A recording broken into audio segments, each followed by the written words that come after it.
Magandang buhay! Welcome to my YouTube channel. I am Teacher Hermie, your online teacher sa asignaturang Filipino.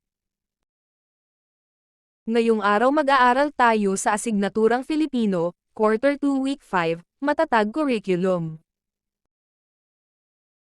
Nakabasa na ba kayo ng alamat?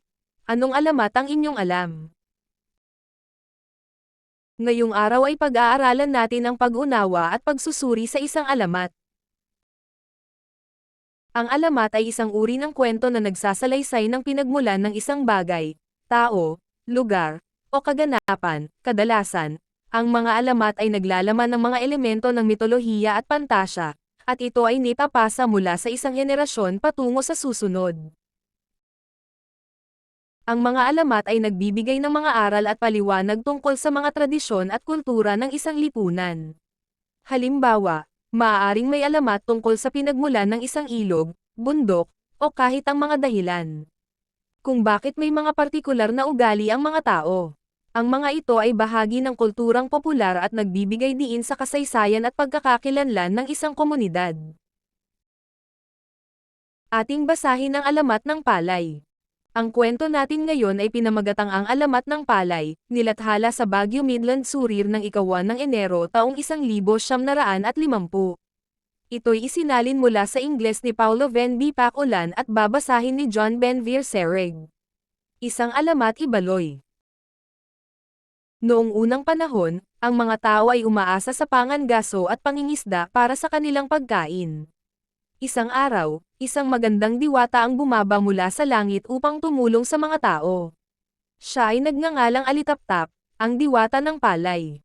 Si Alitaptap ay nakipagkaibigan sa mga tao at nakita niya ang kanilang paghihirap at gutom.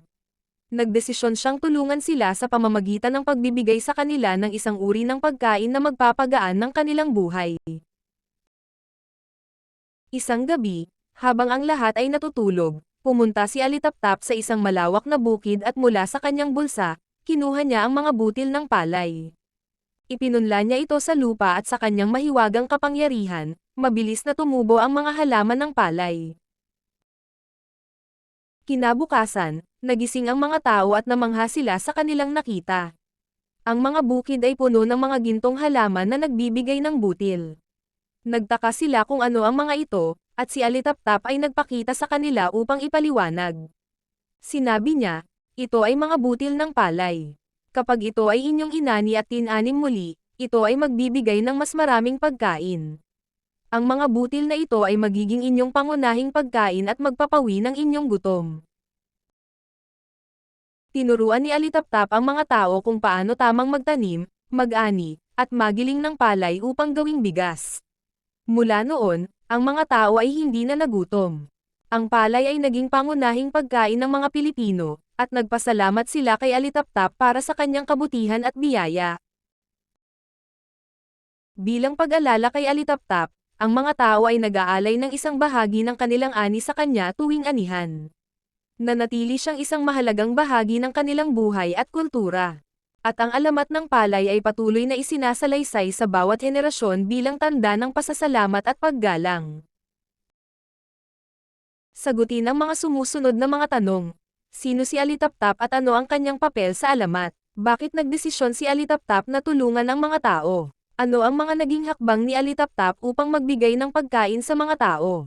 Anong mga kaalaman ang itinuro ni Alitaptap sa mga tao tungkol sa pagtatanim at pag-aani? Paano nagbago ang buhay ng mga tao matapos matutunan ang pagtatanim ng palay? Ano ang simbolismo ng palay sa kwentong ito? Bakit mahalaga ang pag-alala kay Alitaptap sa bawat anihan? Anong mensahe ang nais iparating ng alamat na ito tungkol sa pakikipagkapwa? Paano nakatulong si Alitaptap na mapanatili ang kultura at tradisyon ng mga tao? Sa iyong palagay, ano ang mga katangian ni Alitaptap na dapat tularan ng mga tao?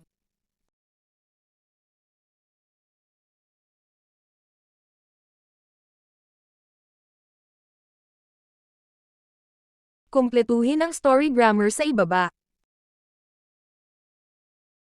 Pangalawang pagsusulit, isulat ang letre ng tamang sagot. Sino ang diwata na tumulong sa mga tao? A. Maria. B. Alitaptap. C. Liwayway. D. Amihan. Anong uri ng pagkain ang ipinakilala ni Alitaptap sa mga tao? A. Mais. B. Palay. C. Saging. D. Gulay.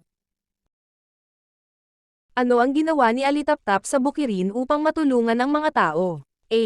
Nagtanim ng mga puno. B. Nagbigay ng tubig. C. Ipinunla ang mga butil ng palay. D. Nagpasimula ng pangingisda. Ano ang itinuro ni Alitaptap sa mga tao? A.